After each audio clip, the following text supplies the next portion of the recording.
here's why your tech project is a dumpster fire. As always, it doesn't matter what I say. It matters what's really happening in your business, not what buzzwords and executives like to talk about what's happening. Big software wants you boxed in and confused in their machine so they can sell you more shit that you don't actually need. We fight that by sharing experience that actually works, not what the machine wants you to believe. So I invite you to add to my list here in the comments. Number 1, you have absolutely no idea what's currently going on. You're too obsessed with the future.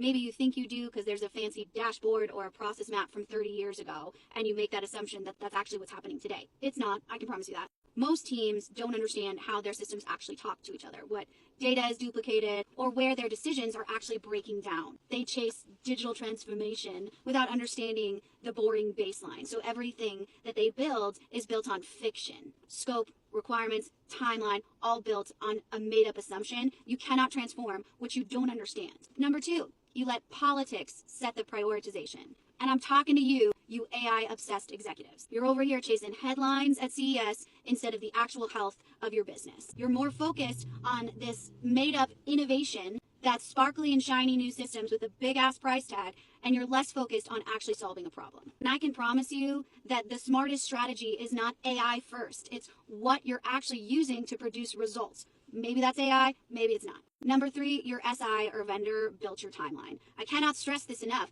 They don't give a shit if your system actually works. They care if it's implemented and they can move on to the next project and continue making money. If they tell you some bullshit like this can be implemented in 3 months, you kick them in the knee and say that was from Kyler. They sell speed because it's profitable, not because it's practical for you.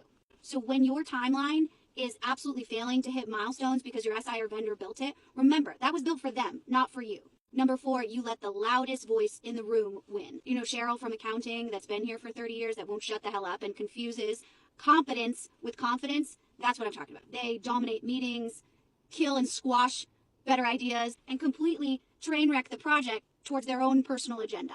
And everyone just agrees with them because they want this meeting to be over as fast as possible so they don't have to listen to any more whining bullshit. It's your job as the project leader to keep the alignment and overall objectives crystal clear, even when you have a loudy in the room. Number 5, you've never met an end user in your life. I can't tell you the amount of times I've sat in these meetings and they've talked about this big, beautiful, expensive new system, and I say, great, what does the end user think about it? And they look at me like they've never heard the word end user in their life. You build a system around bullshit buzzwords in the business as opposed to talking to the people that actually use them. You've seen workflows, again, probably built on fiction, on paper, but you've never actually watched what they do. Let that sink in for a minute. What kind of system can be built off of just ideas and not actually the real evidence of what they go through on a daily basis? You assume what they need instead of asking what's broken. And then the executive team is absolutely shocked when no one uses this shiny new multi-million-dollar tool that was sold to them on a golf course. If you haven't sat next to the person who actually does the work,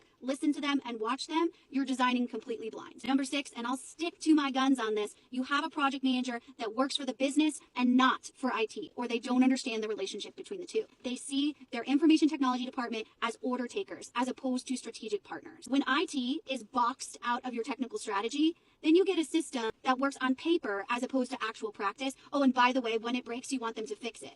If you don't include IT, your project is doomed from the start. You might as well go up to the roof and throw all your money off of it. Digital transformation, as stupid as that word is not a product, you guys. It's a practice. It's a discipline that you need in an aligned organization that is technically mature. As always, I want you to add to my list in the comments. I'm not right about everything. This is just what I've seen in practice. And we are able to solve this epidemic of project failures in technology if we're able to talk about them more. And that's my mission.